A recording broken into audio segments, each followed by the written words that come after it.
Hi folks, hope you're okay today. Just been reading this book, A.J. Ayer, and on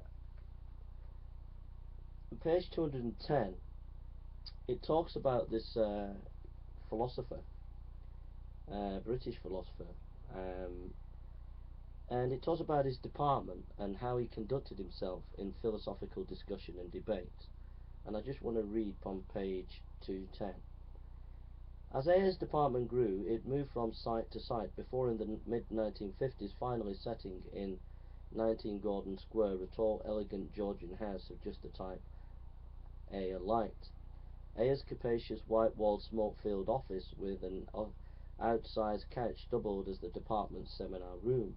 Whatever the occasion, someone as a student, tutor or visiting speaker would read a paper.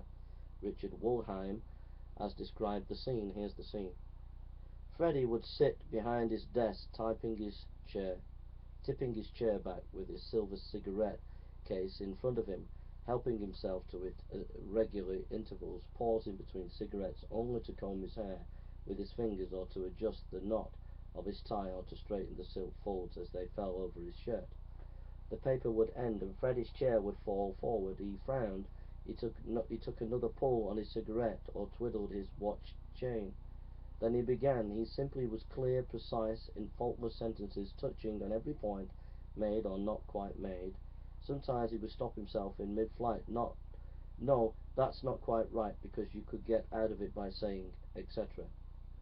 And then he would invent a counter-argument. It was meant to be seen as a tour de force. After that, the discussion was general, but if there was a silence, someone would be asked his view.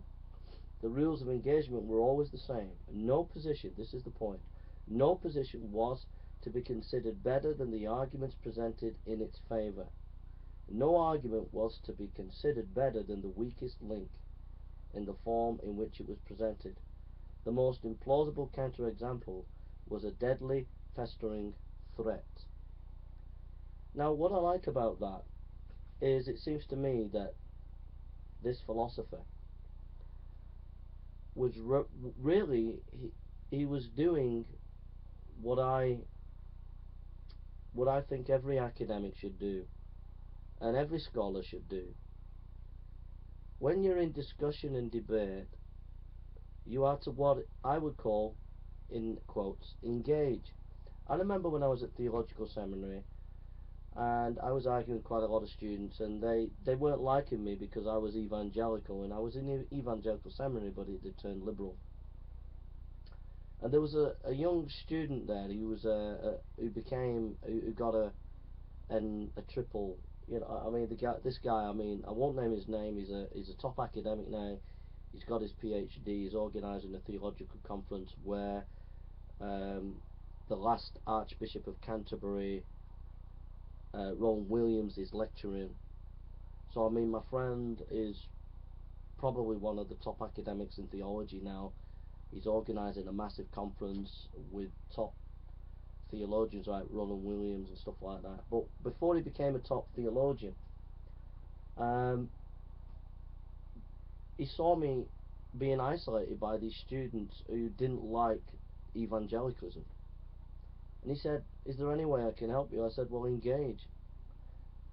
Now this is a guy who's a brilliant student who, when he got his degree, I mean, it was a first, I mean, this is top brilliant scholar. And so he took me, we would go to a cafe, and every week we'd go to this cafe and we'd talk about Kant, we'd talk about Hegel, we'd talk about feminism, we'd talk about Heidegger, we'd talk about whatever theological issue, N.T. Wright, and we go in and out and in and out. And he said to me, what we have to do, a good scholar engages. And he said, when you say something, this is what he said to me, when you say something, Jason, I chew it over in my mind and I engage with it.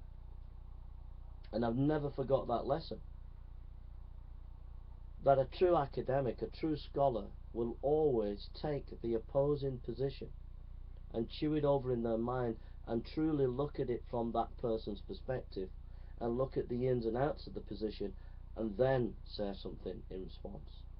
And this is what AJ Ayer is doing in his philosophical class.